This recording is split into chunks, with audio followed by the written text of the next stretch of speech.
ગઢપુરના દરબાર એભલબાપુના નાના ભાઈ જીવા ખાચર અને તેમના ધર્મપત્ની કુંવરબા તથા તેમનો સમગ્ર પરિવાર શ્રીહરિના આશ્રિત હતા.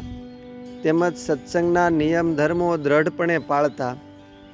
જીવા ખાચરે સંતો તથા શ્રીહરિની વિવિધ પ્રકારે સેવા કરેલી.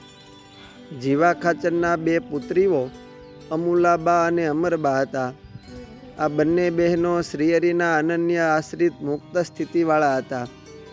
જીવુબા, લાડુબા, રાજબા વગેરે સાંખ્યયોગી બહેનોના સહવાસ, સેવા અને સમાગમથી દ્રઢ વૈરાગ્યને પામેલા આ બહેનોએ સાંસારિક સુખનો ત્યાગ કરીને સાંખ્યયોગ ધર્મ સ્વીકારીને આજીવન તપસ્વી જીવન વિતાવેલું.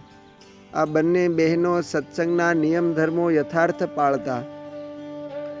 અમરબાને અમૂલાબાઈ, અદિબાને પ્રીત પ્રભુમાઈ, તન મનના સુખને ત્યાગી, પ્રભુ ચરણે પ્રીત જેની લાગી.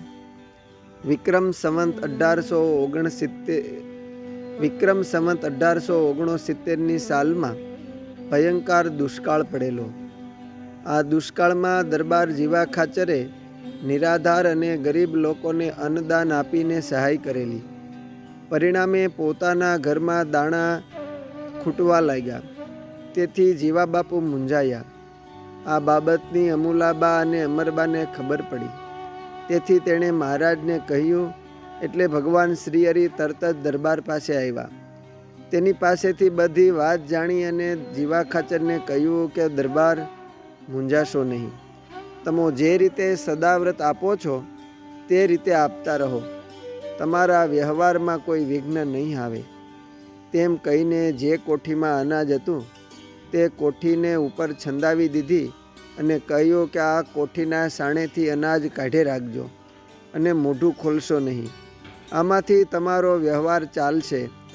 એમ કહીને શ્રીહરિએ ઐશ્વર્ય જણાવીને એમનો દુષ્કાળ કાઢેલો ને તેમને સહાયતા કરેલી.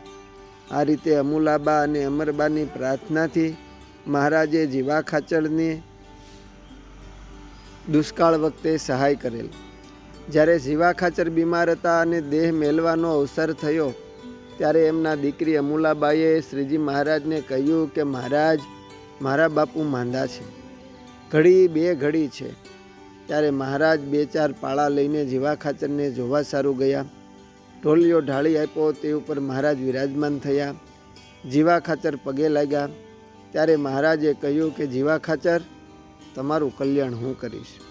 આમ કહીને શ્રીજી મહારાજ જીવા ખાચરના તમામ દોષોને ભૂલી જઈને પોતાના અક્ષરધામમાં તેડી ગયા. અચ્છુ, જય સ્વામિનારાયણ.